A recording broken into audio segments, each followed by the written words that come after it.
وسلام على عباده الذين اصطفى أما بعد فأعوذ بالله من الشيطان الرجيم بسم الله الرحمن الرحيم يا أيها الذين آمنوا قوا أنفسكم وأهليكم نارا صدق الله العظيم قال رسول الله صلى الله عليه وسلم ألا كلكم راع وكلكم مسؤول عن رعيته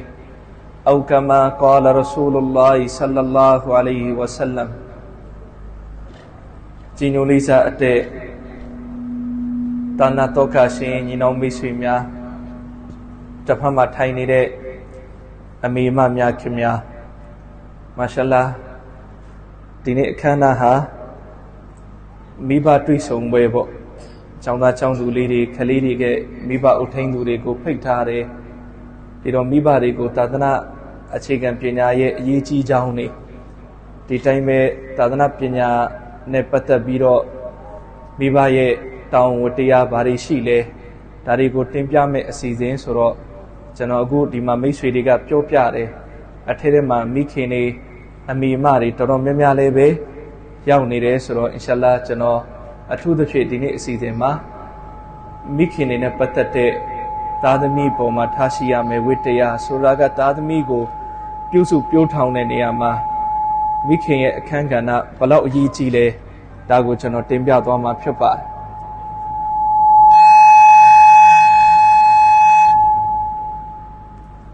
လေးစားအတဲ့ဒါနတော်ခရှင်ညီနောင်မိတ်ဆွေများခင်များတမန်တော်မြတ်ဆလ္လာဟူအလိုင်ဟိဝါဆလမ်စီကိုလူတစ်ယောက်ကရောက်လာပြီးတော့မိတယ်ကိုရောကျွန်တော်လူတွေထဲမှာအကောင်းဆုံးဆက်ဆံဖို့အတွက်ဘသူဟာဝိတ္တရားအရှိဆုံးလဲဆိုတာကဘသူကိုကျွန်တော်အကောင်းဆုံးဆက်ဆံဖို့အတွက်အကောင်းဆုံးဆက်ဆံအသင့်ဆုံးလဲအဲ့ဒီခါတမန်တော်မြတ်ဆလ္လာဟူအလိုင်ဟိဝါဆလမ်ကအမိန့်ရှိတယ်အသင်ရဲ့မိခင်ဒီတော့သူထပ်ပြီးတော့ဒုတိယတစ်ချိန်မိတယ်အဲ့ဒီမိကွန်ပဲတမန်တော်အမိန့်ရှိတယ်အသင်ရဲ့မိခင်သူထပ်ပြီးတော့မိတယ်တတိယတစ်ချိန်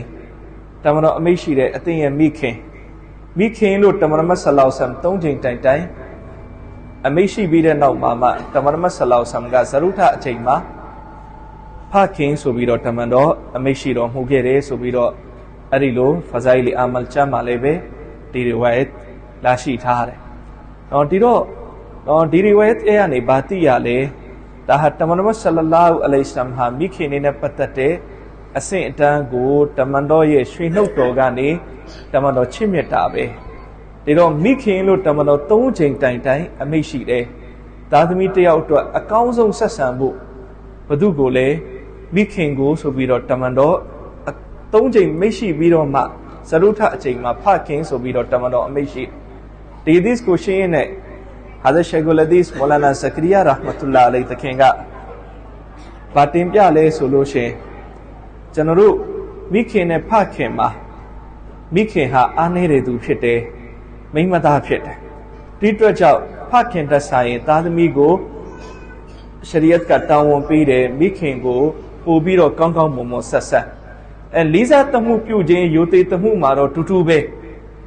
ဖခင်ကိုဘလို့ယိုသေးရမလဲမိခင်ကိုလည်းအဲ့ဒီအတိုင်းပဲယိုသေးရသူပေမဲ့လည်းပဲကိုယ့်ဘက်ကနေခေတ်မတ်လုပ်တဲ့နေရာမှာပြုစုတဲ့နေရာမှာဖခင်ထက်မိခင်ကိုပို့ပြီးတော့ဦးစားပေးပြီးတော့ခေတ်မတ်လုပ်ပြုစုဆိုပြီးတော့ဒီလိုသဘောဖြစ်တယ်လို့လည်းတင်ပြသလိုနောက်တစ်ဖက်မှာမိခင်ကိုဘာကြောင့်တမန်တော်ဆလ္လာဟူအလိုင်ဟိဝါဆလမ်က၃ချိန်တိုင်မိခင်ရဲ့နာမည်ကိုကင်ပြီးတမန်တော်အမိန့်ရှိရလဲဆိုရင်မိခင်တယောက်ကဒုက္ခပေါ့နော်သားသမီးကိုပြုစုပြောထောင်တဲ့နေရာမှာမိခင်တယောက်ရဲ့ဒုက္ခတိတ်ကိုမှကြီးကျယ်တော့နေဘာဖြစ်လို့လဲဆိုရင်မိခင်ဆိုတာကမိခင်ဆိုတဲ့ယာတူးကိုအလကားရလာတာမဟုတ်မိခင်ဆိုတာကမိခင်ဆိုတဲ့ယာတူးရဖို့အတွက်အများကြီးပေးဆက်ခဲ့ရအဲ့ဒီထဲမှာနံပါတ်1ပေးဆက်မှုကကိုဝင်ရဲ့ကာလဖြစ်ဒီတော့ကိုဝင်ရဲ့ကာလဆိုတာမိန်းကလေးတစ်ယောက်မှာ6လဝန်းကျင်ရှိတယ်ဒီတော့ဒီ6လဝန်းကျင်ဒီမိန်းကလေးဟာဘလောက်ထိတရှောင်းဘလောက်ထိဂယုတစိုက်နဲ့နေရလဲဆိုလို့ရှိရင်ကျွန်တော်တို့ယောက်ျားလေးတွေဒါအဲ့ဒီနေရာမှာတရက်လောက်ငါကိုစားဝင်ပြီးအဲ့ဒီကိုဝင်ထမ်းပြီးမယ်ဆိုရင်ကျွန်တော်တို့ထမ်းနိုင်မှာမဟုတ်ကျွန်တော်တို့စဉ်းစားကြည့် နော်ရေပုံးတစ်ပုံးကိုကင်ပြီးလူတစ်ယောက်ကတနာကြီးမတ်တရဖို့သူခတ်တယ်နော်ဒီရေပုံးကိုတနာကြီးကင်ထားဆိုရင်လူတစ်ယောက်တော့ခတ်တယ်နော်2နာရီကင်ထားဆိုပို့လို့ခတ်တယ်နေ့တစ်ပိုင်းလုံးရေပုံးတစ်ပုံးကင်ထားရမယ်ဆိုရင်ကျွန်တော်တို့နိုင်မှာမဟုတ်ဒီတော့ခလေးဆိုတာကပထမတော့ကိုရင်မှာတရီတိတိလေးဒါပေမဲ့တဖြည်းဖြည်းထွားရင်နဲ့5-6လရောက်လာပြီဆိုရင်တော့ဘိုက်ထဲမှာဒီကိုဝင်ရဲ့ဝင်ထုတ်ဝင်ပိုးတစ်ခုဖြစ်လာပြီအဲ့ဒါကိုမိခင်ကမမွေးမချင်းအဲ့ဒါကိုထမ်းရွက်ထားရတာတော့ဒီတော့ထမ်းရွက်တဲ့နေရာမှာလဲပေါ့ပပလေးထမ်းရွက်ရတာမဟုတ်တော့ဒီအင်မတန်မှကိုပဲလေးလေးလန်လန်ဂယုတဆိုင်နဲ့မိခင်တယောက်ကကိုဝင်ရှိလာပြီဆိုရင်ထိုင်ခြင်းတိုင်းလဲထိုင်လို့မရတော့ထခြင်းတိုင်းလဲထလို့မရတော့တော့ကျွန်တော်တို့စဉ်းစားကြည့်တော့6လလုံးညအိတ်တဲ့နေရာမှာတော့မှကိုအိတ်ချင်တဲ့ပုံစံအတိုင်းကိုအိတ်လို့မရဘူး။တော့ဒီမိန်းကလေးဒီမိန်းမသားတယောက်ဘလောက်တောင်မှခက်ခဲမလဲ။တော့ကျွန်တော်တို့လူတယောက်နည်းနည်းပါးပါးဝလာတယ်ဆိုရင်ညအိတ်ရတာအိတ်ရတဲ့မှာမလွတ်မလပ်ဖြစ်လာတယ်။တော့ဒီလိုစဉ်းစားကြည့်ဒီမိန်းကလေးတယောက်ကဒီကိုဝင်ကြီးနဲ့တော့ဒီဘိုက်ကြီးနဲ့တော့သူအိတ်ရတဲ့မှာအိတ်တဲ့နေရာမှာဟိုဘက်ဆောင်းပြီးွားရင်ဒီဘက်ပြန်ဆောင်းဖို့အတွက်သူ့အတွက်အခက်ခဲ။တော့ဒီဘက်ဆောင်းအိတ်နေရာကနေဟိုဘက်ပြန်ဆောင်းအိတ်ဖို့အတွက်သူ့အတွက်အခက်အခဲ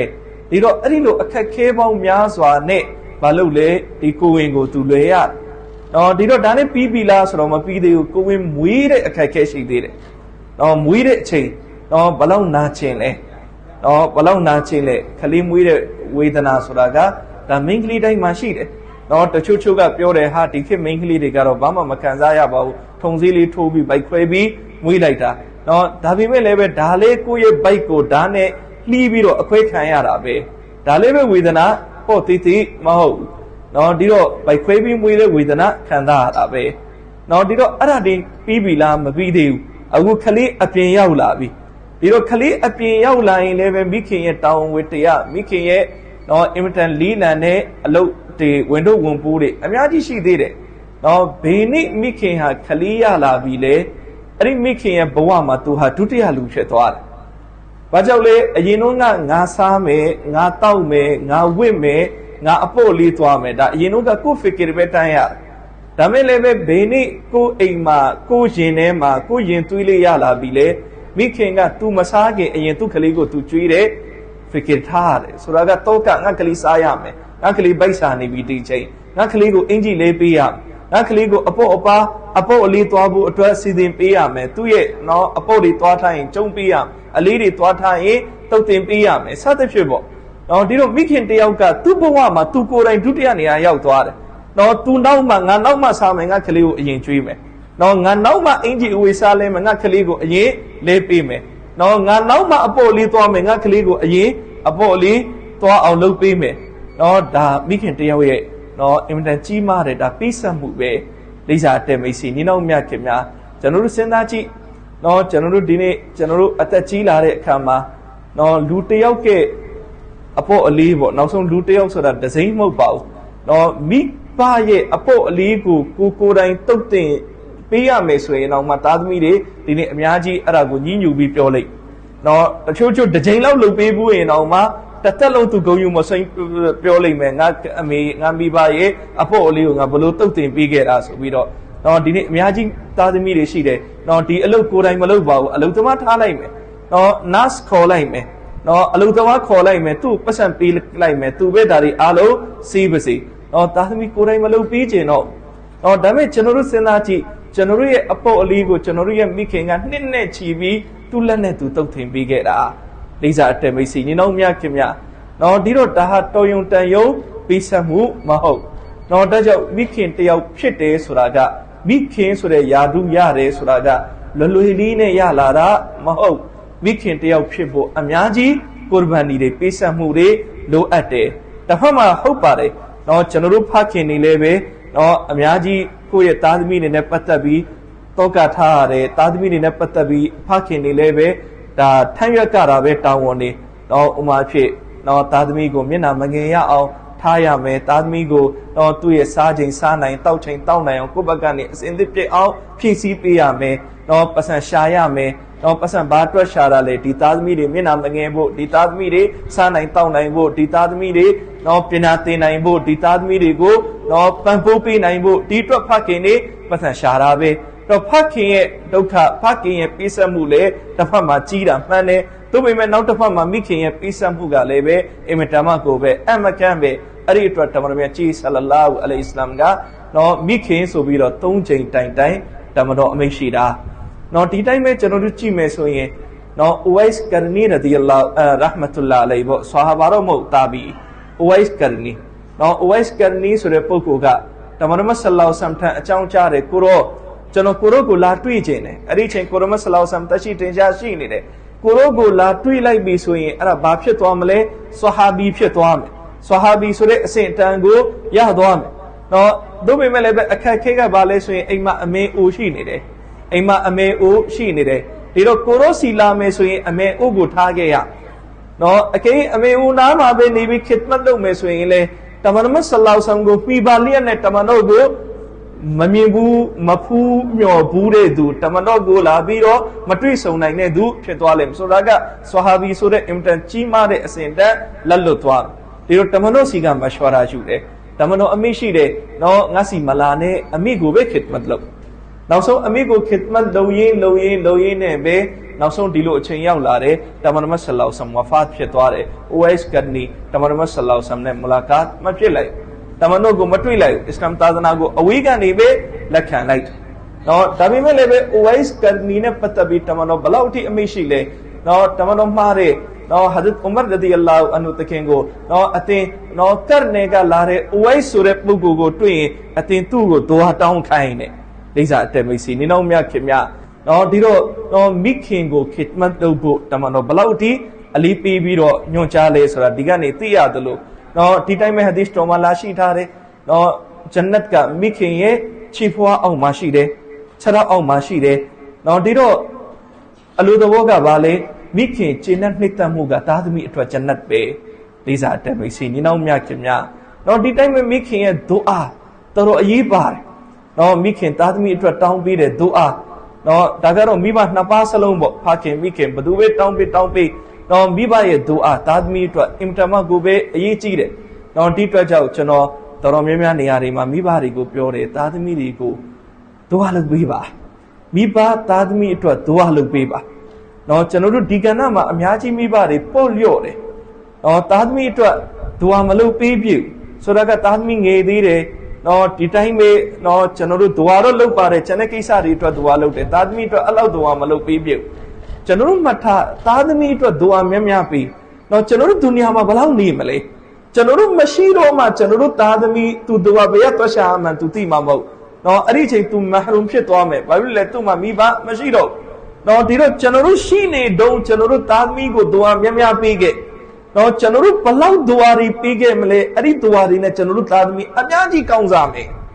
နော်သားသမီးတယောက်ကောင်းစားတယ်အောင်မြင်တယ်တိုးတက်တယ်ဆိုတဲ့အနောက်မှာတေချာပေါက်မိဘရဲ့ဒူအာပါတယ်တေချာပေါက်မိဘရဲ့ဒူအာပါတယ်နော်မိဘဒူအာမပါဘဲနဲ့ဘယ်သားသမီးမှမကောင်းစားဘူးမတိုးတက်ဘူးမအောင်မြင်ဘူးနော်ဒီအတွက်ကျွန်တော်တို့သားသမီးကိုများဒူအာပေးဒူအာပေးကျွန်တော်တို့ဒုနီယာမှာအသက်ရှင်နေဒုံးလေးသားသမီးအတွက်ဒူအာပေးရတယ်နော်ဖြစ်နိုင်ရင်သားသမီးရဲ့မျက်နှာမြင်တိုင်းဒူအာပေးနမတ်ပြီးတိုင်းလက်ဖြတ်တိုင်းသားသမီးအတွက်ဒူအာတောင်းနော်အနည်းဆုံးဒီလောက်ဒူအာတောင်းကျွန်တော်ကိုယ်တိုင်လေးပဲတောင်းတယ်နော်ယာအလ္လာဟ်ကျွန်တော်သားသမီးတွေကိုအလ္လာဟ်ရှင်နော်လက်ခံပါနော်ဒုနီယာကိုအာခိရတ်မှာကိုအလ္လာဟ်အောင်မြင်မှုပေးပ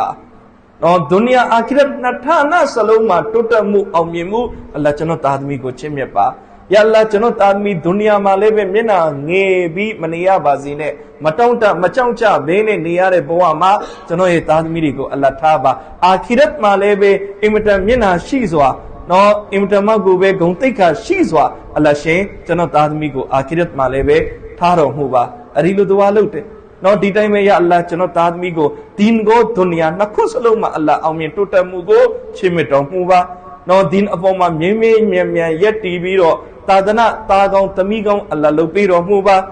ဒီတိုင်းပဲနော်ကျွန်တော်သားသမီးတွေကိုအလ္လာဟ်ရှင်အကောင်းဆုံးအိမ်တော်ဘက်အကောင်းဆုံးကျင်ရဘက်တွေအလ္လာဟ်ရှင်ချီးမြှင့်တော်မူပါနော်ဒါကျွန်တော်လေးပဲအမြဲဒူဝါလုပ်တယ်ဘာလို့လဲကျွန်တော်တို့အသက်ရှင်နေတုန်းလေးသူတို့ကိုဒူဝါပြီးရတာနော်ဒါနေ့တိုင်းဒူဝါလုပ်နမတ်ပြီးတိုင်းဒူဝါလုပ်သားသမီးမျက်နှာမြင်တိုင်းဒူဝါလုပ် နော်အနေဆုံးတလောက်တော့မျက်နှာလေးမြင်တဲ့အချိန်တစ်ခုမဟုတ်တစ်ခုပေါ့ယအလ္လာဟ်ကျွန်တော်သားသမီးရဲ့တတ်တမ်းမှာအလ္လာဟ်ဘရကတ်ပေးပါသူ့ရဲ့ကျမ်းမာရေးမှာအလ္လာဟ်ဘရကတ်ပေးပါသူ့ရဲ့ရူဇီရိတ်ခါမှာအလ္လာဟ်ဘရကတ်ပေးပါသူ့ရဲ့ဝင်ငွေတွေမှာအလ္လာဟ်ဘရကတ်ပေးတော်မူပါသူ့ပညာရေးမှာအလ္လာဟ်ဘရကတ်ပေးတော်မူပါသူ့ကိုဘဝတစ်လျှောက်လုံးနော်အောင်မြင်ပြီးတော့စိတ်ချမ်းသာတဲ့နော်ဒီအပေါ်မှာမြင့်မြင့်မြတ်မြတ်ရက်တည်ပြီးနေထိုင်နိုင်တဲ့အဲ့လိုဘဝမျိုးအလ္လာဟ်ရှင်ချစ်မြတ်ပါနော်ဒီတော့သားသမီးကိုဒွါပေးမြတ်မြတ်ဒွါပေးမြတ်မြတ်ဒွါပေးနော်ဒီတော့ကျွန်တော်တို့အဲ့ဒီလိုဒွါပေးပါဒီအမှန်လုပ်ပါတချို့ကျွန်တော်လာမေးတယ်ဆရာသားသမီးကြီးလိုက်ရင်လိမ်မာဖို့ဘာဝစီဖာပတ်ရမလဲကျွန်တော်ပြောတဲ့ဝစီဖာခဏတာဒွါမြတ်မြတ်ပေး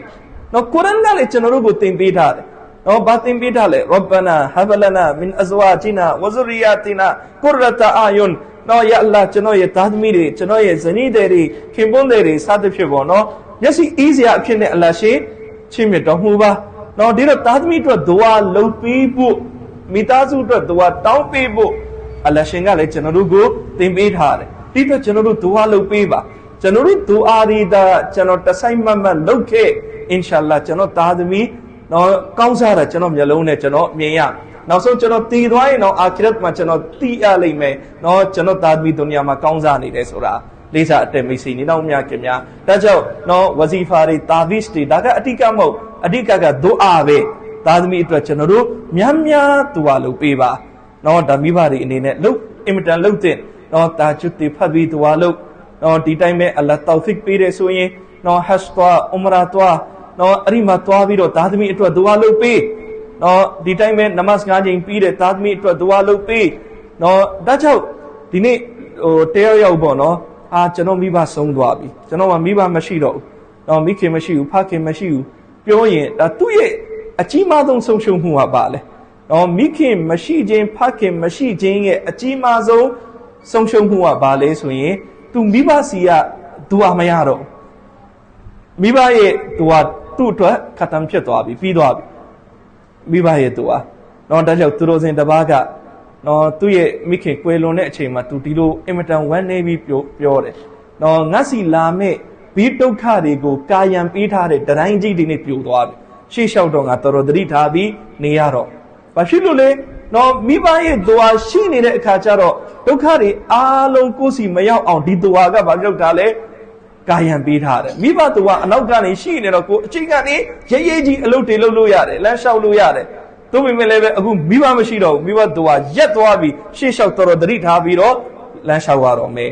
လေးစားအတက်မိတ်ဆွေနေတော့များခင်များတက်ကြောင့်နော်မိဘရဲ့ဒွါအင်မတန်အရေးကြီးတယ်နော်နောက်ဆုံးမိဘကဘာဘေးဖြစ်နေပါစေသားသမီးအတွက်တောင်းပေးတဲ့ဒွါအလ္လာဟ်မှုတ်ချကဘူးလုပ်တယ်နော်တက်ကြောင့်သားသမီးတွေကိုကျွန်တော်တို့ဒွါမြတ်မြတ်တောင်းပေးပါအချက်နောက်တစ်ခုပါလဲနော်ကျွန်တော်တို့မိခင်နဲ့ဖခင်ရှိတယ်မိခင်နဲ့ဖခင်ပေါ့ဖခင်မှာလည်းသားသမီးရဲ့ဝတ္တရားရှိတယ်သားသမီးကိုပြုစုပြောထောင်ရမိခင်မှာလည်းသားသမီးရဲ့ဝတ္တရားရှိတယ်သားသမီးကိုပြုစုပြောထောင်ရကျွန်တော်ပြီးခဲ့တဲ့တပတ်လောက်အရင်ကထိုင်းဘက်သွားတယ်ထိုင်းမှာတော်တော်များများနေရာတွေရောက်တဲ့မြန်မာတွေအများကြီးနဲ့တွေ့နေရာတိုင်းမှာမာရှာအလ္လာဟ်မြန်မာတွေအများကြီးပဲအထူးသဖြင့်ယောက်ျားလေးတွေကိုကျွန်တော်မှားတယ်တချို့မိသားစုပါလာတယ်မိသားစုနဲ့အတူပြောင်းလာတယ်မာရှာအလ္လာဟ်ကောင်းတယ်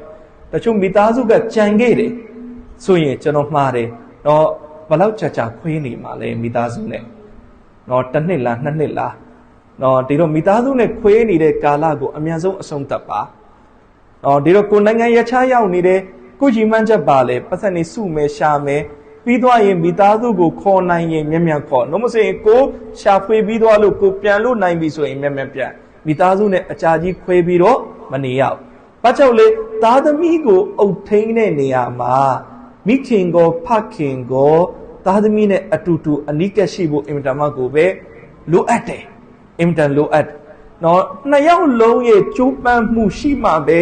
သားသမီးတွေကိုအုပ်ထိန်းတဲ့နေရာမှာအင်မတန်မှကိုပဲဒါကကောင်းမွန်စွာဆောင်ရွက်လို့ရမှာတခါတချို့အိမ်တွေမှာရှိတယ်အဖေကသားသမီးအရေးစိတ်ကိုမဝင်စားဘူးအဲ့ဒါမျိုးလေးပဲမဖြစ်ရဘူးဒီတိုင်းပဲတချို့အိမ်တွေမှာရှိတဲ့အမေကသားသမီးနဲ့ပတ်သက်ရင်ဘာမှကိုမအုပ်ထိန်းဘူးဒါလည်းပဲမဖြစ်ရဘူးဒါပေမဲ့လည်းပဲလက်တွေ့ဘဝမှာတော့အိမ်တွေအများစုမှာသားသမီးအုပ်ထိန်းမှုကိုအဓိကလုပ်တာတော့အမေပေါ့အမေဖေအေတွေကဘေးနားကနေရံပေးတာပဲဖေအေတွေကဘာလဲဆိုရင်ဖေအေတွေက များသောအားဖြင့်အပြင်မှာအလုပ်လုပ်ရတဲ့သားသမီးနဲ့တူတူနေရတဲ့အချိန်ဆိုတာဖခင်တွေမှာနေတယ်ဒီလိုဖခင်တွေကဘေးကနေ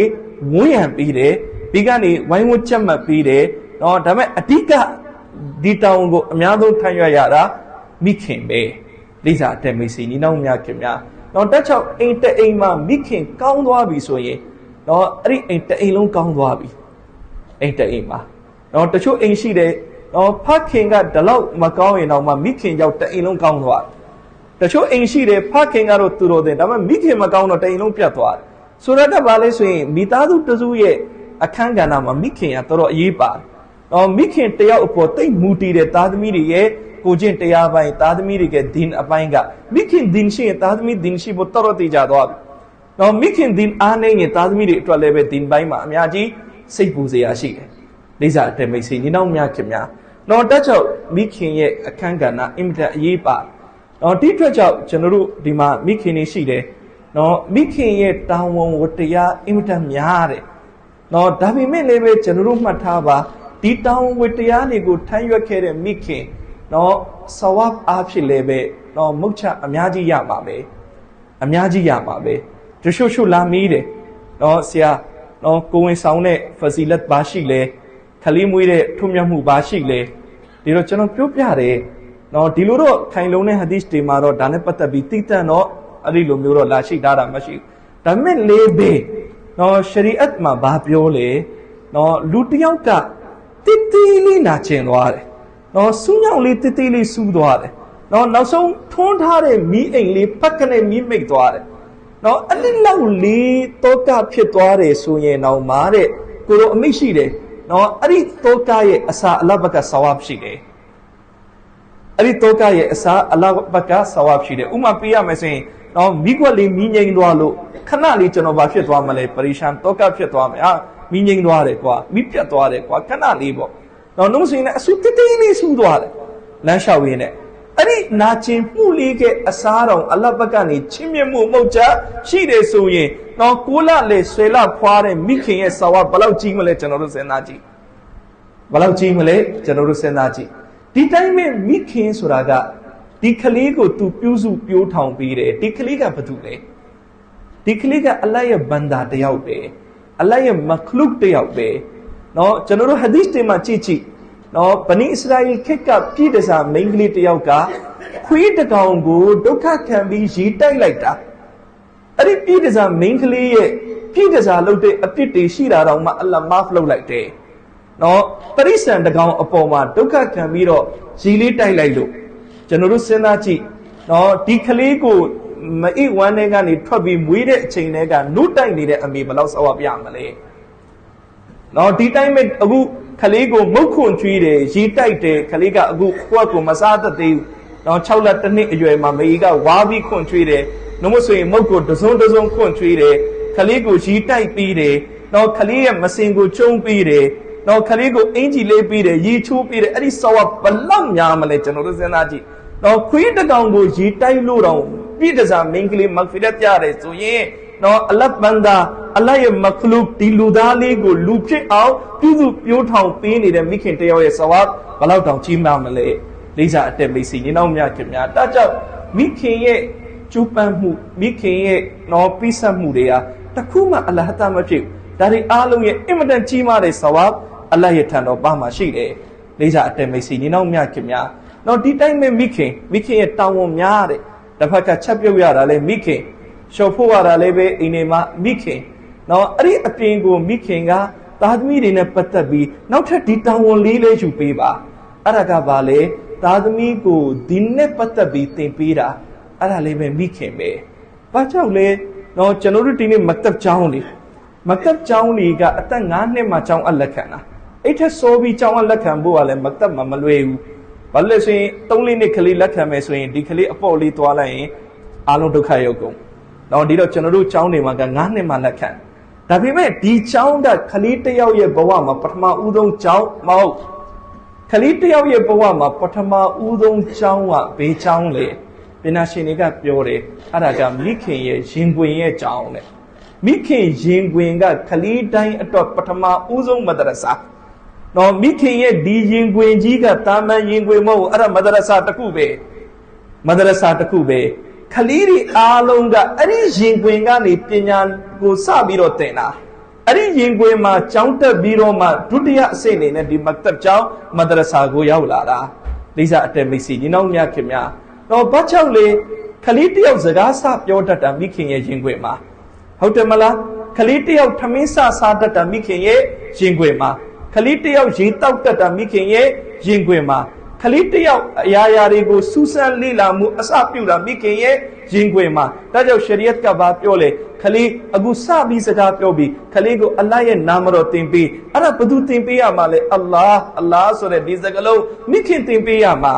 နော်ခလီစပြီးတော့စကားတွတိတွတာပြောတတ်ပြီးခလီကိုကလီမာသင်ပေးလာအီလာဟာအီလလာဟ်မုဟမ္မဒ်ရဆူလလာအဲ့ဒါဘယ်သူသင်ပေးရမှာလဲမိခင်သင်ပေးရမှာတော့ခလီကိုအခုထမင်းကျွေးတယ်ဘစ်မင်လာဆိုပြီးထမင်းကျွေးမယ်ခလီစပြီးထမင်းစားတတ်တယ်ဘစ်မင်လာဆိုပြီးစားတတ်အောင်ဘယ်သူသင်ပေးရမှာလဲမိခင်သင်ပေးရမှာနော်အဲ့ဒါကပထမဦးဆုံးမိခင်ရဲ့ရင်ခွင်ရဲ့အကြောင်းမှာခလီတွေဖတ်ခဲ့ရမယ်စာရီအကြောင်းအရာတွေပဲလိစာအတဲမိတ်ဆွေညီနောင်များခင်များနော်ဒီအတွက်ကြောင့်နော်ကျွန်တော်တို့ဒီနေ့နော်ဟိုခေတ်နဲ့ဒီခေတ်နဲ့တိတ်ကွာသွားပြီပေါ့နော်ဟိုခေတ်ကဆရာတွေပြောပြတယ်နော်ခလီတယောက်ကမက်တဘ်ကျောင်းနေဖို့အသက်9နှစ်ရောက်လာရင်တော်တော်များများနော်ဒီခလီတွေဖတ်တဲ့စာတွေခလီကရပြီးသားအလစ်ကနေရာလောက်အထိကခလီတွေကရပြီးသားမက်တဘ်ကျောင်းမရောက်ခင်တည်းကထမင်းစားတဲ့သူက3-4ပုတ်မစလွန်းသူကဒါရပြီးသားကလီမာတစ်ပုတ်2ပုတ်လောက်ကရပြီးသားနော်ခလီတွေကနော်ဆူရာတူတူလေးတွေဆူရာကုလ်ဟူဝလ္လာဟူအဟတ်တို့ဆူရာအင်နာအတိုင်နာကလ်ကောက်ဆာတို့ဒါတွေခလီတွေရပြီးသားဘယ်မှာသင်ခဲ့တာလဲကျောင်းမရောက်ခင်မအေးသင်ပေးလိုက်တာဒါအရင်ခေတ်ကမိခင်ဒါပေမဲ့အခုနောက်ပိုင်းကျတော့ဆရာတွေကျွန်တော်တို့ကိုယင်ဖွင့်နေ9နှစ်အရွယ်ရောက်လာတဲ့ခလေးဘာမှမသိနော်အလစ်ပြီးသွားရင်တော့ဘာလို့ तू မသိတော့ဘာလို့လဲမအေးရဲ့ရင်ခွင်မှာ तू အလဟတ်အချိန်ကုန်ခဲ့နော်ဒီခေတ်မိခင်နေနော် TikTok တင်တဲ့အချိန်ကုန်ရင်ကုန်တယ်ဒါအားလုံးပြောတော့မတချို့ပေါ့နော် Facebook နဲ့အချိန်ကုန်တယ်ခလေးအတွက်အချိန်မပေးတော့ဘူးဒါတွေသင်ပေးဖို့ဒီတော့မိခင်ရဲ့ရင်ခွင်မှာခလေးတွေကဘာမှမတက်ခဲ့နော်အမှန်တကယ်တော့ကျွန်တော်တို့မှတ်ထားပါကျွန်တော်တို့ဒုက္ခလေးခံလိုက်မိခင်ပေါ့နော်ကျွန်တော်မိခင်ရဲ့တော့ခလေးရဲ့ငယ်ဘဝလေးကိုဒုက္ခလေးခံပြီးပြုစုပြိုးထောင်ပေးလိုက်အင်ရှာလာအဲ့ဒီခလေးရဲ့အောင်မြင်မှုအပေါ်မှာမိခင်ပီတိစားရမယ်နော်အလ္လာဟ်တောဖစ်ပေးလို့နော်ကျွန်တော်အလ္လာဟ်တောဖစ်ပေးလို့ကျွန်တော်ရဲ့မိခင်ပေါ့နော်ကျွန်တော်အမာကတစ်ချိန်လုံးကဆီယာမဒါပေမဲ့အဝမ်ပေါ့နော်ဟာဖီဇာလည်းမဟုတ်အာလီမာလည်းမဟုတ်ဒါမဲ့လည်းပဲအဲ့လိုတစ်ချိန်လုံးကကျွန်တော်အဖေနဲ့တူတူတောင်းကလာမှာနော်မက်တဘ်အင်ချောင်းလေးပေါ့အဲ့ဒီတော့တောင်းကလာမှာနောက်ထပ်မက်တဘ်ကျောင်းလည်းမရှိနော်ယောက်ျားလေးတွေကိုကျွန်တော်အပါတင်တယ်မိန်းကလေးတွေကိုကျွန်တော်အမာတင်တယ်နောက်ပိုင်းအိတ်ကနေပြောင်းလာတော့ကျွန်တော်အမာဒီလိုတော့စာမတင်တော့ဘူးပေါ့ဒါမဲ့လည်းပဲဘာလို့လဲနော်အိမ်မှာနော်သားသမီးတွေအားလုံးအထူးသဖြင့်ကျွန်တော်ပေါ့ဟိုအလစ်ကနေစပြီးတော့နော်အမိပဲတင်ပေးတာနော်ဆရာစီမာတော့ကျောင်းမှာတော့ဖတ်တယ်ဒါမဲ့နေ့တိုင်းအမေစီမှာစာမဖတ်သွားရရဆိုတာမရှိနော်စာချက်ပေးတာအမေစာနားထောင်ပေးတာအမေဆရာမစာစပတ်ဆိုပြယုံပဲအမေဘလောက်တော့ကထားလေနော်ကျောင်းကနေအိမ်ပြန်ရောက်လာရင်တကားခောက်ပြီးအိမ်ထဲဝင်ဆလမ်ပေးပြီးတာနဲ့ဘာမီးလဲနေစပတ်တက်ခဲ့လားနော်စာအုပ်ပြစပတ်တက်ခဲ့လားဆရာလက်မထိုးပေးလိုက်လားမတက်ခဲ့ဘူးဆိုရင်အဲ့ဒါအခုချက်ချင်းပြန်ချက်ဘာလို့မတက်ခဲ့ရတာလဲအဲ့ဒါစူပြီးနော်အမေတော့ကဖြစ်ပြီးနော်တစ်ခါပြောတယ်နော်နေလို့စာမရတဲ့နေငါးပါးထမင်းစားလို့မဝင်ဘူးတဲ့နော်ဆိုတာကအဲ့ဒီလိုတော့ကပေါ့နောက်ဆုံးကျွန်တော်ကုရ်အာန်တက်သွားတယ်အလီဘာတာစာပြီးလို့အဲ့ဒါလေးပဲအမေစီမှာပဲဆိုတာကအမေမှာနေတိုင်းစာဖတ်ပြကျောင်းမှာတော့ဖတ်ပြတာတော့ဖတ်တာတမိုင်းဒါပေမဲ့အမေကပဲနေတိုင်းအိမ်မှာသင်ပေးတာနောက်ဆုံးဟာဖစ်ဖတ်တယ်နော်ဟာဖစ်အဆုံးလေးပဲနော်အမေစီမှာစာမချက်ခဲ့တဲ့နေ့စာမဖတ်ခဲ့တဲ့နေ့ဆိုတာတရားမှမရှိနော်နေတိုင်းအမေပဲစာချက်ပေးတယ်နော်ဆရာစီမှာစပတ်ကရမှာတော့ဖတ်တာတာယတ်ကအိမ်မှာအမေကချက်ပေးတာနောက်ဆုံးကျွန်တော်ဟာဖစ်ပြီးတော့ဒေါ်လုပ်တယ်ဆရာကြီးဟာရှင်ဘူရီဆပ်ရာဟ်မတ်တူလာလိုင်စီမှာဆရာကြီးစီမှာညနေဒါတပါရာတော့ဖတ်ပြတယ်ပေါ့နော်အဲ့ဒီတပါရာကိုဆရာကြီးစီမသွားခင်အမေမှာ2ခေါက်3ခေါက်အိမ်မှာကြိုပြီးတော့အမေကနားထောင်ပေးတယ်နော်နောက်ဆုံးနော်ဟာဖစ်ပြီးတော့အခုဥရဒူကိုင်ဒါပေလီစာဖတ်ပြီနော်အမေကဥရဒူနည်းနည်းပရတယ်အဲ့ဒီအထီးကိုအမေကသူရသလောက်ကျွန်တော်တို့ကိုသင်ပေးတော့မယ်နော်ဆိုတာကအဲ့ဒီလိုတောကရှိတဲ့အမေရတဲ့အပေါ်မှာဘာဖြစ်လဲမာရှာလာကျွန်တော်တို့ရဲ့ပညာရေးမှာလည်းပဲအများကြီးလွယ်ကူမှုနော်အထောက်အကူပြုမှုအများကြီးရခဲ့တာပေါ့နော်ကျွန်တော်ပြန်ကြည့်တယ်အခုကျွန်တော်တို့အာလင်ဖြစ်တယ် နော်ကျွန်တော်တို့မော်လီဖြစ်တယ်ဟာဖစ်ဖြစ်တယ်ဒီတိုင်းပဲကျွန်တော်ခေပညာဘွဲရလဲဖြစ်တယ်ဒါပေမဲ့ကျွန်တော်တို့ကိုယ်တိုင်ကအခုကျွန်တော်အိမ်အောင်ကြတော့ကျွန်တော်အိမ်မှာကျွန်တော်ကလေးတွေကိုကျွန်တော်စာသင်ပေးပြလားဆိုတော့ကျွန်တော်မသင်ပေးပြနော်ကျွန်တော်တို့ကိုယ်လုံးနဲ့ကိုယ်တနေကုန်သွားလာတာနဲ့နော်အလုပ်တွေများတာနဲ့သားသမီးကိုစာသင်ပေးတဲ့အလုပ်ကျွန်တော်တို့မလုပ်ပြ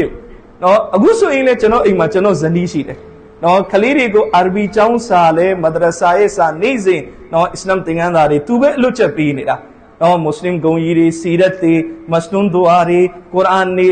သူပဲနေတိုင်းကလေးတွေကိုမီးနေတယ်ကြက်နေတယ်စူနေတယ်သင်ပေးနေတယ်နော်ခိဗနာကျောင်းရဲ့ဆောင်ဝဲရောက်ပြီးခိဗနာကျောင်းစာဆိုရင်လည်းသူပဲသင်ပေးနေတာပဲမာရှာလာနော်ဒီတောင်းကိုကျွန်တော်တို့နော်ဇနီးကောင်းတဲ့အပေါ်မှာဇနီးတွေလုံပေးနေတဲ့အပေါ်မှာကျွန်တော်တို့တွေတက်တောင့်တက်တာရတယ်ဘာလို့လဲဆိုရင်ပညာရေးကလေးတွေရဲ့ပညာရေးကိုနော်ဇနီးတွေအိမ်မှာရှိတဲ့မိခင်နော်ကိုယ်တိုင်ဒါကိုနော်အင်မတန်ကြိုးစားပန်းစားဆောင်ရွက်ပေးနေတော့မာရှာလာကျွန်တော်တို့အတွက်ဒါဘလောက်အထောက်အကူရနော်ဒီတော့ဆိုလိုတာကဘာလဲဆိုရင်မိခင်ရဲ့အခန်းကဏ္ဍပေါ့အင်မတန်အရေးကြီးတယ်ဒီတော့ကျွန်တော်တို့ဒီမှာရှိနေတဲ့မိခင်တွေလည်းပဲကိုယ်ကလေးတွေကြောင်းသွားလိုက်တယ်ကြောင်းပြန်လိုက်တယ်ဒီတိုင်းဒါကိုနော်သူကြောင်းသွားနေတာဘေးငါအလုပ်ပါရှိလေအဲ့ဒီလိုသဘောမထားပါနဲ့ကျွန်တော်တို့အိမ်မှာကလေးတွေနဲ့ပတ်သက်ပြီးကျောင်းမှာဘာဖတ်နေလဲနော်ကျောင်းမှာကလေးစာရလားမတက်ကျောင်းမှာမရဘူးလားစာဘလောက်ရောက်ပြီလဲဘေးအတန်းရောက်ပြီလဲစာမွေးဖြေရမယ်ကလေးစာတွေရနေပြီလားမိခင်ချက်ပေးပါမိခင်ဒါကိုချက်မှတ်ပေးပါဘေးနာကနေနော်သာသနာပညာနဲ့ပတ်သက်ပြီးမိခင်တယောက်ကကလေးတွေကိုချက်မှတ်ပေးတဲ့အိမ်မှာဝိုင်းပြီးတော့စာလုပ်ပေးတာကနော်စဝတ်ကြီးပဲရတာယုံတယ်မကောက်မိခင်အတွက်လည်းအများကြီးအကျိုးရှိနော်ဥမာဖြစ်ဒီမစနွန်ဒူအာတွေပေါ့ကလေးတယောက်ကဥမာသူငယ်တန်းသူမစနွန်ဒူအာ10ဘုတ်ဖတ်ကအဲ့ဒီ10ဘုတ်ကိုမိခင်ကအိမ်မှာအလွတ်ချက်ပေးနေမိခင်လည်းအဲ့10ဘုတ်အလွတ်ရသွားမှာပဲဟုတ်တယ်မလားနော်ကလေးတယောက်အခုကျောင်းမှာဆူရာတွေဖတ်တယ်အဲ့ဒီဆူရာကိုအိမ်မှာမိခင်အလွတ်ချက်ပေးနေမိခင်ကိုယ်တိုင်နဲ့အဲ့ဒါအလွတ်ရသွားမှာပဲနော်ကလေးဖတ်တဲ့စာဒီငယ်စာသာသနာရဲ့စာဒီစာတွေကိုမိခင်ပါရသွားရင်အဲ့ဒါမိခင်အတွက်လည်းပဲဘလောက်အကျိုးရှိသွားမလဲနော်ဒီအတွက်ကြောင့်ကျွန်တော်နော်မိခင်တွေကိုအထူးသဖြင့်မှာလိုပါတယ်နော်ကလေးတွေကိုအိမ်မှာချက်မှတ်ပေးပါနော်ကျောင်းရဲ့မကတပ်ကျောင်းရဲ့ပညာရေးနဲ့ပတ်သက်ပြီးကျောင်းမှာသင်နေတဲ့စာတွေနဲ့ပတ်သက်ပြီးကလေးတွေကိုစာရမရစာဖတ်နေလားမဖတ်နေဘူးလားဒါတွေကိုကလေးတွေကိုအိမ်မှာနေတိုင်းစစ်ဆေးပေးပ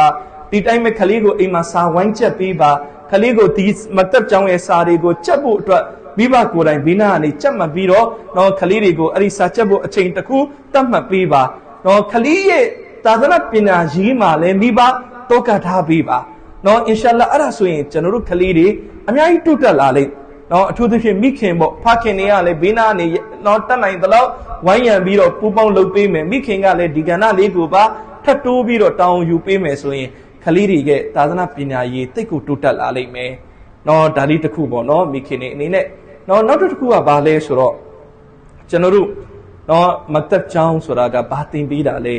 ဲကျွန်တော်တို့ကလေးတွေကို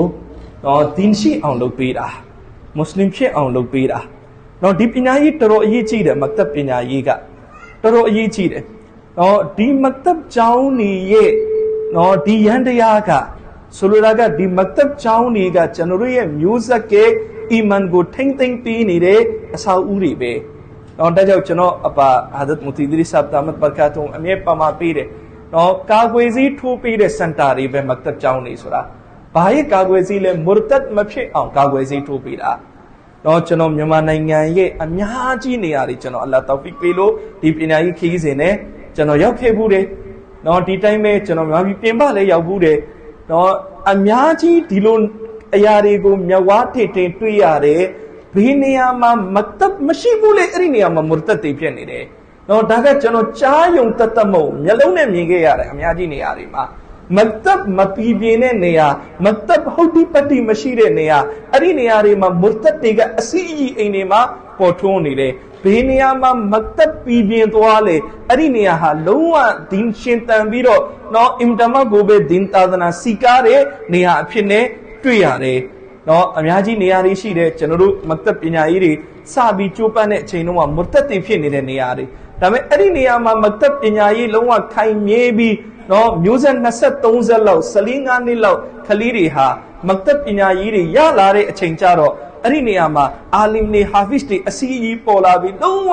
နော်သာသနာနဲ့ပတ်သက်ပြီးအင်မတန်စီကားပြီးတိုးတက်တဲ့နေရာတကူအဖြစ်နဲ့ပြောင်းလဲသွားတယ်ဒါကြောင့်ကျွန်တော်တို့ကိုယ့်ရဲ့ကိုယ့်ရွာမှာ ဒီနဲ့ပတ်သက်ပြီးရှင်သန်တိုးတက်ခြင်းနဲ့ဆိုရင်နော်အောက်ခြေဖြစ်တဲ့ဒီမတ်တပ်ကနေစပြီးတော့ကျွန်တော်တို့ကြိုးပမ်းရမှာနော်မတ်တပ်ကိုပြီးပြင်းအောင်လှုပ်လိုက်ရင်နော်ကျန်တဲ့ကဏ္ဍတွေအားလုံးမှာသွားပြီးတော့တက်ရောက်မှုရှိဥပမာဖြစ်အခုဒီကလေးတွေပေါ့ကျွန်တော်ရှေ့မှာထိုင်နေတဲ့ဒီကလေးတွေနော်ဒီကလေးလေးထဲမှာနော်အခုမာရှာလာသူတို့မတ်တပ်ရောက်လာပြီးသာသနာအခြေခံပညာတက်သွားပြီးဒီန်ကိုတိသွားပြီးဒီတော့ဒီကလေးတွေထဲမှာတချို့အာလင်ဟာဖစ်တွေဖြစ်သွားလိမ့်နော်သူတို့မော်လီကျောင်းဟာဖစ်ကျောင်းသွားပြီးတချို့တော့ဖတ်လိမ့်နော်တချို့ဒီကလေးတွေထဲမှာခေတ်ပညာကျောင်းတက်ပြီးဆရာဝန်အင်ဂျင်နီယာတွေဖြစ်လာလိမ့်နော်အဲ့ဒီဆရာဝန်အင်ဂျင်နီယာတွေကလည်းဒင်ရှိတဲ့အခါကျတော့ဒင်ကိုတိတဲ့အခါကျတော့ဒင်ကိုပြန်အကျိုးပြုတဲ့နော်ခေတ်ပညာတတ်တွေဒီကလေးတွေကနေဖြစ်လာလိမ့်နော်ဒီတိုင်းမှာဒီကလေးတွေထဲမှာတချို့နော်ဒင်ကိုတိနားလေတဲ့အခါကျတော့သူတို့ဒါဝတုတဘလစ်မှာအချိန်ပေးပြီးတော့ဒါဝတုတဘလစ်လုပ်ငန်းအောင်လည်းပဲဆက်လက်ပြီးတော့ရှင်သန်အောင်သူတို့တွေဆောင်ရွက်လိမ့်နော်ဒီတိုင်းမှာဒီကလေးတွေကတချို့ကလည်းပဲဒင်ကိုတိနားလေတဲ့အခါကျတော့ငါတို့ပလီကိုတောင်းယူရမယ်ပလီစီကားရေးလုပ်ရမယ်ပလီရဲ့မတဝလီသူတို့လာလုပ်မယ်ပလီကိုတွတ်တက်အောင်သူတို့တွေအနာဂတ်မှာဆက်ပြီးတော့လုပ်ကြလိမ့်မယ်နော်ဒီတော့ဒီကလေးတအုပ်စုဒင်တက်သွားတာနော်ကျွန်တော်တို့ရက်ရွာရဲ့ကဏ္ဍအစုံမှာသွားပြီးတော့အကျိုးဖြစ်ထွန်းသွားမယ်နော်ဒီတိုင်းပဲဒီမှာရှိတဲ့သမီးတွေသူတို့လေးလေးပဲဒင်တက်သွားပြီဆိုရင်သူတို့ကနေပြန်ပြီးတော့နော်မွေးလာတဲ့သူတို့မျိုးဆက်ကိုသူတို့ပြန်ပြီးဒင်ရှိအောင်သင်ပေးမယ်နော်ဒီတော့ဒီတအုပ်စုနော်ဒီမှာရှိနေတဲ့ကလေး80ဒီသူတို့ဒင်ရှိသွားခြင်းဟာလူပေါင်းဘလောက်ကိုသွားပြီးတော့အကျိုးပြုသွားမလဲဆိုတာကျွန်တော်တို့စဉ်းစားကြည့်တွက်ချက်ကြည့်နော်ဒါကြောင့်မသက်ပညာရေးဟာတိတ်လိုအပ်တဲ့တိတ်အရေးကြီးတဲ့ပညာရေးဖြစ်တဲ့ဒါကြောင့်ကျွန်တော်တို့ရဲ့ကလေးတွေကိုမတ်တပ်ကျောင်းကိုပို့ဆိုတဲ့နေရာမှာလဲကျွန်တော်ဦးနာပြောသလိုပြီးဆိုလေပို့တာမဟုတ်ဘဲနဲ့ကလေးကိုတေချာမိဘကနေကြက်မပေးကျောင်းမှန်တက်ရမယ်။တော့ကျောင်းမှာကလေးစာလိုက်နိုင်ရမယ်။ကျောင်းမှာတည်နေတဲ့စာတွေကလေးတွေရရမယ်။တော့ကျွန်တော်တို့ဒါတွေကြက်မပေးပါ။တော့မတ်တပ်ဆိုတာကလေ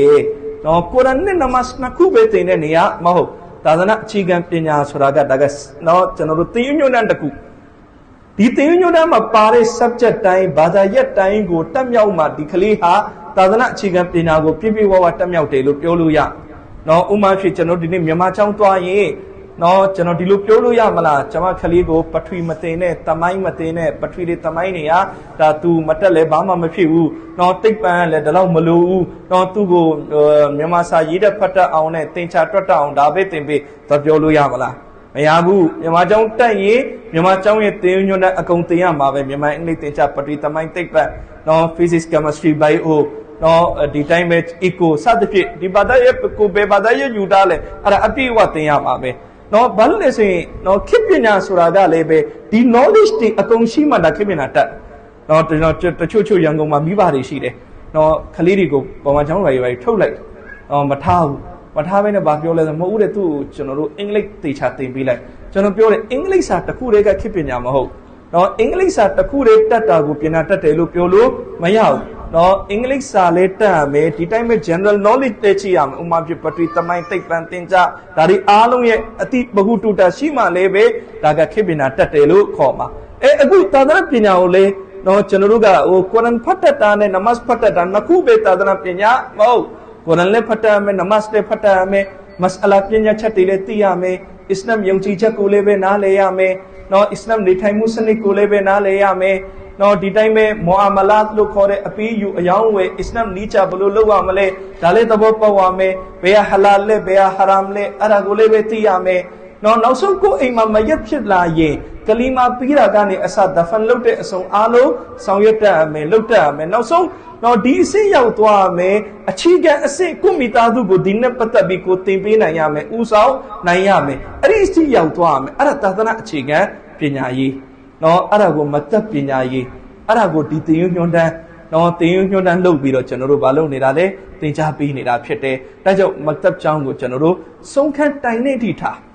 ပြီးတဲ့အထိထားတဝက်တပြက်နဲ့မထုတ်သွားနဲ့နော်မသက်ကိုပြီးတဲ့အထိကျွန်တော်တို့ကလေးတွေကိုထားပါနော်နောက်ဆုံးတစ်ခုကျွန်တော်မှာချင်တာကဘာလဲဆိုရင်ကျွန်တော်တို့နော်မသက်မှာနှစ်ပိုင်းရှိတယ်တစ်ပိုင်းကတာလင်းလို့ခေါ်တယ်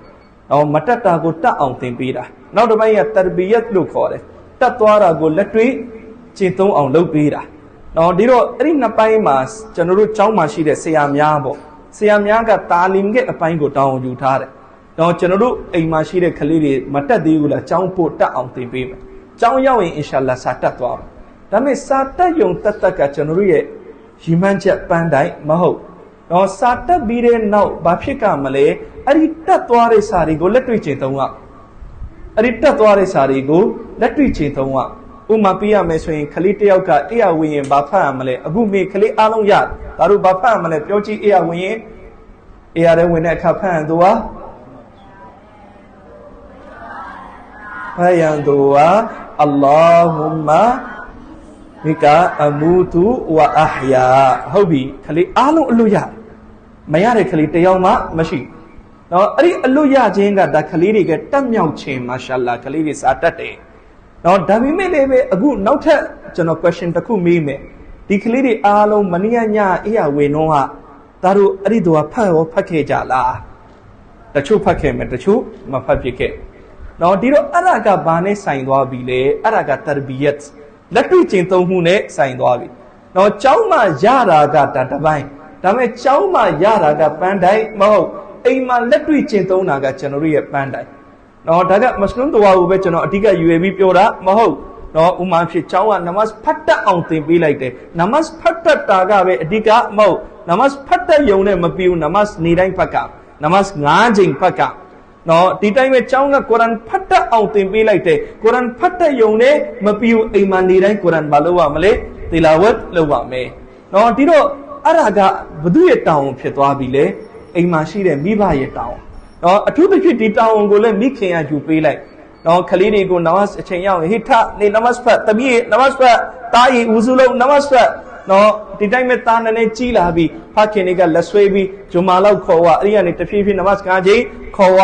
နော်ဒီတိုင်းမဲ့ငယ်တော့တိတ်မကြည့်သေးဘူးပလီခေါ်ဝမဲ့အရွယ်မရောက်သေးဘူးမိခင်ကအိမ်မှာတူတူနမတ်ဖတ်ခိုင်းနော်အဲ့ဒီလိုနဲ့မိခင်ကစပြီးခလေးတွေကိုအလေးအကျင့်လုပ်ပေးရ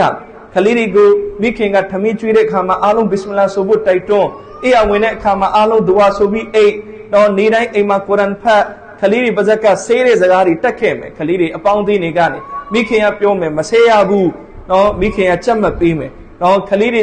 ပါဇက်ကနေရိုင်းဆိုင်တဲ့စကားတွေမထွက်အောင်မိခင်ကနေတားမြစ်ပေးမယ်ဒီတိုင်းပဲခလေးတွေကိုလိမ္မာရင်ကျွေးစာစကားပြောဆိုတတ်အောင်မိခင်ကသင်ပေးမယ်စသဖြင့်ပေါ့နော်ဒါတွေကိုလုပ်ပေးမယ်ဆိုရင်အင်ရှာအလ္လာဟ်ကျွန်တော်တို့ကလေးတွေကသာသနာကိုတိတာတက်ယုံတဲ့မကဘူးနော်ဒီန်ကိုရှိနားလေယုံမကဒီန်ရှိတဲ့သာသနာရှိတဲ့သာသနာအပေါ်မှာကျင့်သုံးတဲ့နောက်ထပ်အဆင့်တစ်ဆင့်ကိုဘာဖြစ်သွားမလဲရောက်သွားမယ်ဒီလိုဒီမှာလေးပဲမိခင်ရဲ့ကဏ္ဍကထပ်ပြီးတော့အရေးပါတယ်နော်ဒီအတွက်ကြောင့်နော်မိခင်ကနော်ကျွန်တော်တို့ဒီငယ်ဘဝလေးပေါ့နော်ဒါကိုမိခင်ဒုက္ခခံလိုက်ပါနော်အင်ရှာအလ္လာဟ်အဲ့ဒီမိခင်ရဲ့အဆင့်အတန်းအာခီရတ်မှာလည်းအင်မတန်မြင့်မှာဖြစ်သလိုဒုနီယာမှာလည်းပဲကိုယ်သားသမီးကိုကြည့်ပြီးကိုပြန်ပြီးတော့ပီတိစားရတော့ငါသားသမီးဒင်းရှိပါလားငါသားသမီးလိမ္မာပါလားတော့ငါသားသမီးအောင်မြင်နေပါလားမိခင်ဒါကိုပြန်ပြီးအသက်ကြီးတဲ့အခါမှာပီတိဖြစ်ရ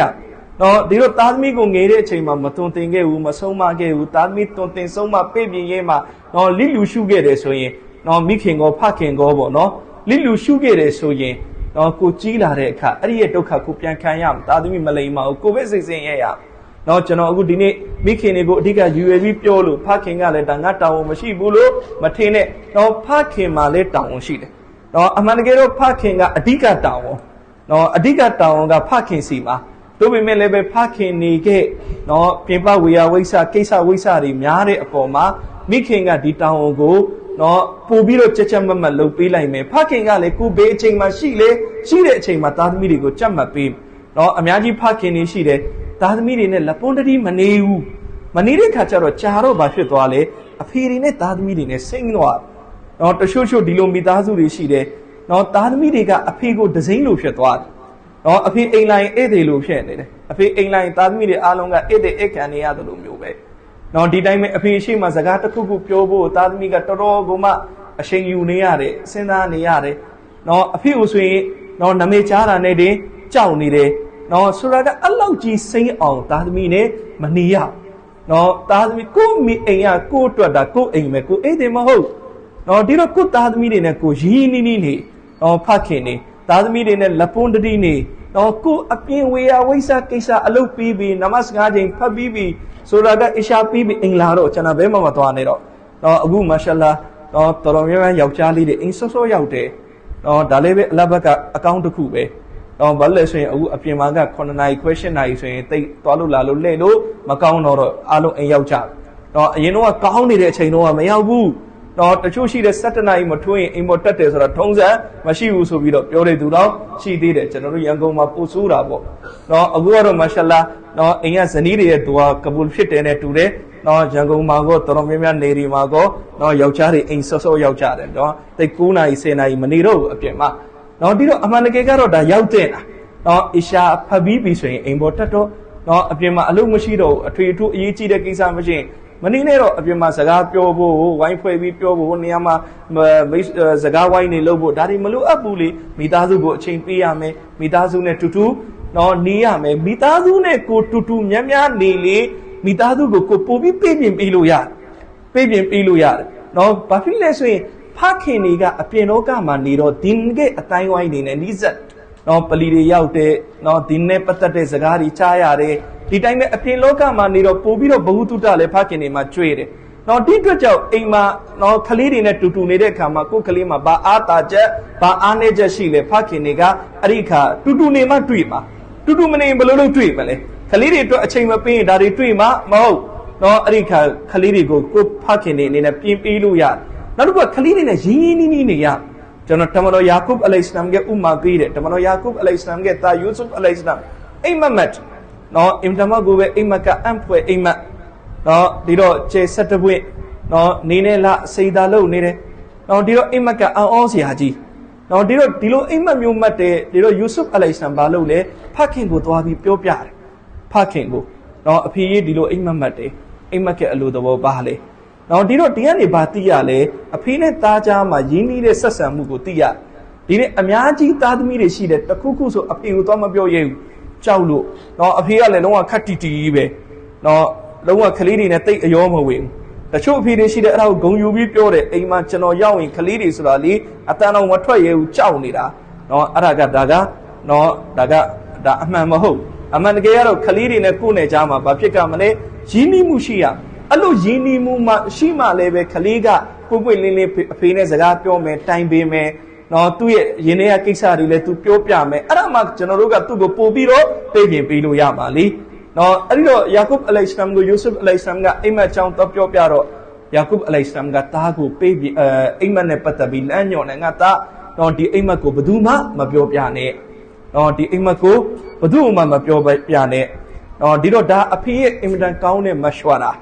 အဖေရဲ့လမ်းညွှန်မှုနော်ဒီတော့အဖေရဲ့လမ်းညွှန်မှုတားအခုဘာဖြစ်လဲရတယ်ဒီတော့ယူဆုဖ်အလိုင်စလမ်ဒီအိမ်မက်ကိုဘယ်သူမှမပြောပြဘူးနော်ဆက်တဲ့ဖြစ်ပေါ့နော်နော်ဒါကနော်ဖေးနဲ့သားနဲ့ရင်းနှီးမှုနော်နောက်တစ်ခုဘာလဲဒီဖြစ်ရက်ကနေဘာတွေ့ရလဲဆိုတော့ယူဆုဖ်အလိုင်စလမ်ကနော်အခုအိမ်မက်အကြောင်းပြောပြရောနော်ပြောပြတော့အဖေကသားကိုပြောပြတယ်ဆိုတော့ဖခင်ကိုပြောပြတာပေါ့ဖခင်ကိုမေးတော့ဖခင်ကသားကိုမှားတယ်ယာကုပ်အလိုင်စလမ်ကယူဆုဖ်အလိုင်စလမ်ကိုဘာမှလဲယာဘူနိုင်ယာလာတက်ဆုစရူယာကအလာအီကွာတီကာဖယကီဒူလကကိဒါနော်ဘာမှလဲဆိုတော့နော်ဒီအိမ်မက်ကိုအတင်းရဲ့ညီကိုတွေကိုသွားမပြောပြနဲ့နော်ညီကိုတွေကိုမပြောပြနဲ့ညီကိုတွေကိုပြောပြရင်ယာကုပ်အလိုင်စလမ်ကတည်တယ်ယူဆုဖ်အလိုင်စလမ်ရဲ့အကိုတွေကယူဆုဖ်အလိုင်စလမ်ကိုဟဆတ်ဖြစ်သွားလိုက်နော်ဟဆတ်ဖြစ်သွားရင်ယူဆုဖ်အလိုင်စလမ်ကိုဒုက္ခပေးလိုက်နော်ဒါကိုဖခင်ကသိတော့သားကိုမှားတယ်ဒီအိမ်မက်အကိုတွေကိုသွားမပြောပြနဲ့ဒါပေမဲ့နော်ဖခင်ကဘလောက်ဟစ်မတ်ရှိလဲဆိုရင်နော်အကိုတွေကိုသွားမပြောပြနဲ့ဆိုတဲ့အနောက်မှာဒီလိုမျိုးသားကထင်သွားမယ်ဟာငါအကိုတွေကတော့ငါအပေါ်မှာဆက်ဖြစ်တဲ့သူတွေအဲ့ဒီတော့ငါအဖေကငါ့ကိုဒီလိုမှားတာအဲ့ဒီလိုသားဖြစ်တဲ့သူမထင်အောင်ဖခင်ကဘာပြောလဲဆိုရင်နော်အကိုတွေကိုအပြစ်မမြင်ရအောင်ဘာပြောလဲဒါကရှိုက်တန်နော်ရှိုက်တန်ကလှည့်ဖျားတတ်တယ်နော်ရှိုက်တန်ကနောက်ဆက်တတ်တယ်ရှိုက်တန်ကလှည့်ဖျားမှုဆိုတာရှိတယ်ရှိုက်တန်ကအကိုတွေနဲ့ယူဆုဖ်အလိုင်စလမ်ကြားမှာလှည့်ဖျားလိုက်လိမ့်မယ်နောက်ဆက်လိုက်လိမ့်မယ်စိတ်ဝမ်းခွဲအောင်လှုပ်လိုက်လိမ့်မယ်အဲ့ဒီအတွက်ကြောင့်မလို့အကိုတွေကိုမပြောပြခိုင်းတာနော်တခြားကြောင့်မဟုတ်ဆိုတာကနော်ညီကိုအချင်းချင်းမှာတယောက်နဲ့တယောက်စိတ်တဘောထား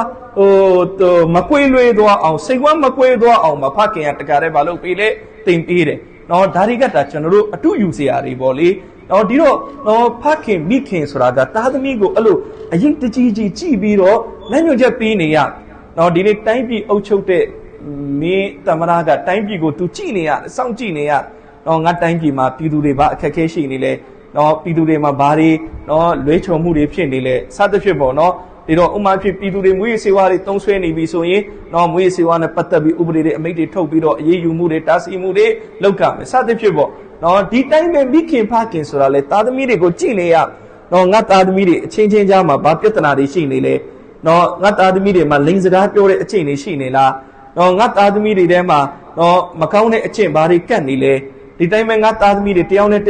no, Mate Upini Jala, no, not other media, Dema, Baduga, Sagapioe. No, a linear table of Piota Nile, Tarigo Chinia, no Chibiro Baduma Ba and Ane Jashile, Arago Pabin no Pabin P, Tincha P, the time with Tadmiri Alungo Chita out, Mahabatne Nita out, Ararigo, Vivaga, Timpi, Diro Suraga, Arari, Timpi, Naibu, Vivaga, Lebalu, Ale, Tadmi go sing with Davi, a chain people level at parking or making or Neolo. No, a chain of P, no Dari Timpi, Maleve, Maho, no Dito Jamulo, making parking. Tadmigo, a ching piame, no baby piame, Arago balu cole, Tarbiyat lo cole, Ara Tarbiyat, Tadmigo, Islam Nicha, Yusu Putauna, Tadmigo, General Baby, don't think miro, no Imdan Lapa, Bawata Kuche out, Panti Pira, Ara Tarbiyat, no Dajao, General Changani, Kalirigo, Talim, Satin Pime,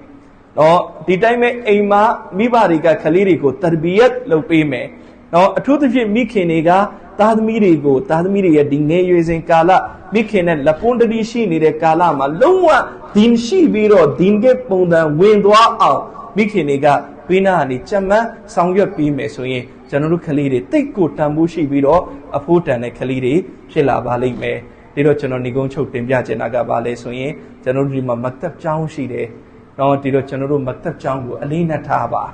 no Kaliri go Chow Mama Pupiba. No, Matapina Yigo, Chanuru Tambutaba, Nakali Be, Daya Bile, Basari Pandile, no Dago Chanuru Ti on Lupa, Kaliri go Chanuru, no Matapina, Matap Chow Martini Sari, no Lainaibo, Sayabo, Kaliri go Chamba Piba, no Didime Chanuru Siarine, Pupao Sangyapa, no Tapama Comti Shime, no Matap Maga Comtia, Kanganabo, no Comti Sura Chauye. No Jati Naye, no Chauma, Luate, Wea Wisari, no the time Chauma, Siarigo, Lazari,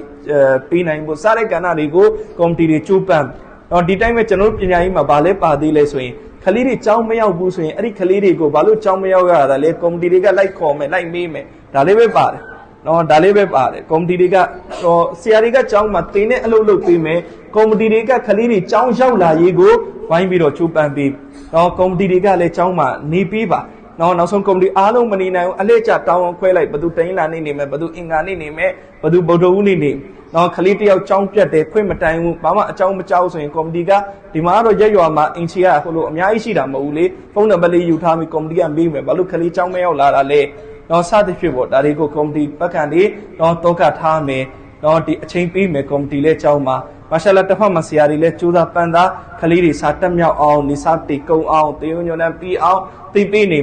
no not of Hama Mibari, no Mibari Galebe, no Kaliri go Chong Pongman Yao out, no did I make Kaliri Chauma Sa the Cape out, no Chauma Timbire Sari Ya out, did I make Kaliri go Matapinai Song Camp Tai out, no Arago Mibari Gatoka Tame, Siarinele Tuime, no Kali Atache Aneja Liri, Mime. The time no Kali Ema Bari, Aneja Dishile, Ararigole, a queen catcho in Siarigo, Piopame. The time Kaliri go Timbire Siari Shide. Now Siarigole, Lilies as Assassin. No Daletoro Luat. No Kutadami, Pina Yabu, Kutadamigo, Satin Pin, Sia, Poma Mibaga, Adapiam, Lisa Yam. No Miba Kurain, Siadamago, Lisa B. Miba Kurainga, Siadamago, Yuyu Titi Sasai, inshallah. No, Januru Mide Tadmisi Malebe Penaga, Lole Kuku Wendwali. The Chushide, Miba, no Siadamari, Swing Hadangaruta Tangevarequa, no Tuabam Pip Dangarushi Machila, Kaliba, Qua, Sadafine, or Siadamari Apoma, or Lilies Azama Sasa. No, Badube Pipibo, no so cook Kalibe Pipi, Kuchi Machila,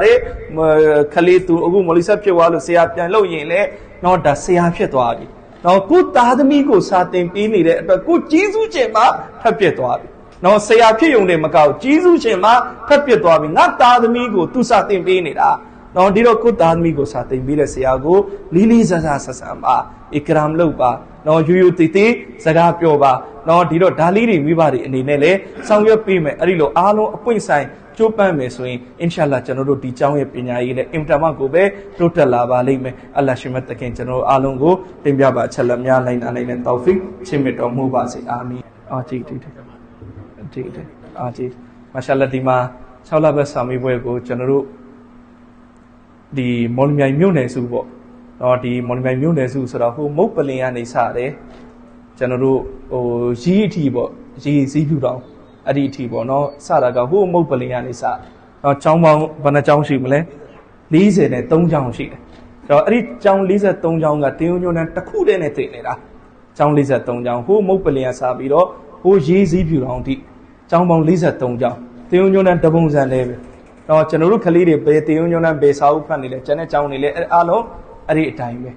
တော့ဒီတိုင်းပဲကျွန်တော်တို့အဲ့ဒါကိုမြို့နယ်စုပုံစံလုပ်ထားတယ်အဲ့တော့ဒီတင်းယုံညွန်းတန်းနဲ့တူတယ်နော်ကလေးတွေစာမွေးဖြေရမယ့်ရက်လည်းပဲအားလုံးတူတူပဲဒါကျောင်းအားလုံးတူတယ်နော်ဒီတော့စာမွေးဖြေရမယ့်အတိုင်းတာလည်းအားလုံးတူတူပဲ6လဘက်ဆိုရင်6လဘက် course ကိုအဲ့ဒီ43ကျောင်းလုံးအဲ့ဒီ course တိုင်းပဲဖြေရ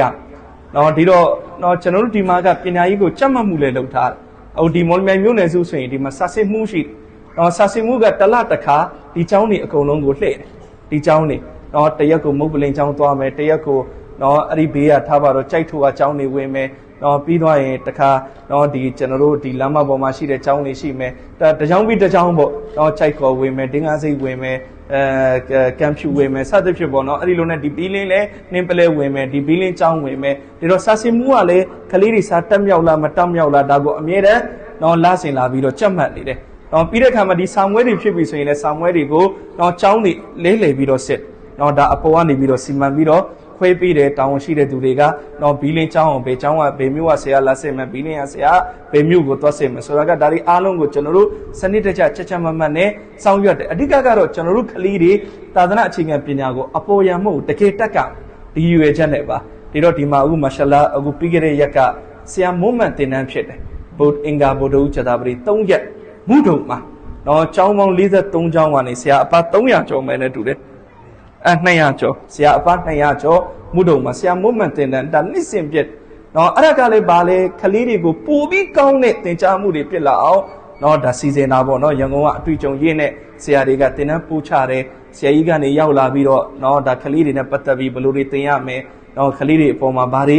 ထပ်ပြီးတော့ဆောင်ရွက်ပေးရမလဲဒါတွေညွှန်ကြားတယ်နော်ဒါတွေအားလုံးဘာလို့လုပ်ပေးနေတာလဲလူကြီးမင်းတို့ရဲ့ကလေးတွေပို့ပြီးတော့သာသနာပညာပြည့်ပြည့်ဝဝရဖို့အတွက်ကျွန်တော်တို့ဒီလိုတွေနော်ဒီမှာကျုပ်ပန်းဆောင်ရွက်တဲ့သူတွေကဒီလိုဆောင်ရွက်နေကြတာနော်အဲ့ဒီတော့နော်ဒီတော့ကျွန်တော်တို့စဉ်းစားကြည့်တစ်ဖက်မှာတလောက်ကျုပ်ပန်းမှုတွေဖြစ်နေတယ်မိဘဘက်ကဘာမှမလုပ်ပေးဘူးဆိုရင်မိဘဘလောက်တောင်းအောင်မဲ့ရကြနော်ဒီတော့မိဘလည်းဒီတိုင်းထိုင်မနေပါနဲ့နော်ကလေးတွေကိုချက်မပေးပါနော်ကလေးတွေကိုဆောင်ပွဲမှာနော်အကောင်းဆုံးဖြေနိုင်အောင်ကျွန်တော်ဦးနာပြောသလိုပေါ့စာချက်ပေးမယ်သင်ပေးမယ်စာရီမေးမယ်နော်ဒီတော့မိဘလည်းပါလာရနော်ကျွန်တော်တို့အကုန်ကလုံနေပြီအကုန် run နေပြီနော်ဆရာတွေလည်း run နေရတယ်ဒီကြတာဆရာတွေမနေ့ကမှပြန်ရောက်တာမှုတော့ကနော်ဒီတိုင်းပဲကော်မတီတွေလည်း run နေရတယ်အစည်းအဝေးသွားရတယ်မှုတော့တိနော်ဒီတိုင်းပဲဆရာကြီးလည်း run နေတယ်တောက်လျှောက်နော်ကျွန်တော်တို့လည်းသွားနေရတယ်စာစစ်မှုလည်းတီးလွှားနေတယ်တကြောင်ပြီးတကြောင်နော်ဒီတိုင်းပဲကော်မတီတွေလည်းဒီတိုင်းမနေရအောင်နော်အားလုံးပေါ့အားလုံးကျိုးပန်းနေပြီဒီတော့မိဘလည်း run ရတော့မယ်မိဘလည်းကျိုးပန်းရတော့မယ်နော်မိဘပါ run လာပြီဆိုရင်တော့အင်ရှာလာကျွန်တော်တို့ကလေးတွေအတွက်အင်မတန်မှကိုပဲကောင်းသွားမယ်ဒီတော့စာမေးပွဲကာလမှာအကောင်းဆုံးဖြေနိုင်ဖို့နော်မိဘတွေတောကထားပြီးတော့ကလေးတွေကိုကြက်မပေးပါလို့ကျွန်တော်ဆရာကြီးရဲ့ကိုစားတိုက်တွန်းအပ်ပါတယ်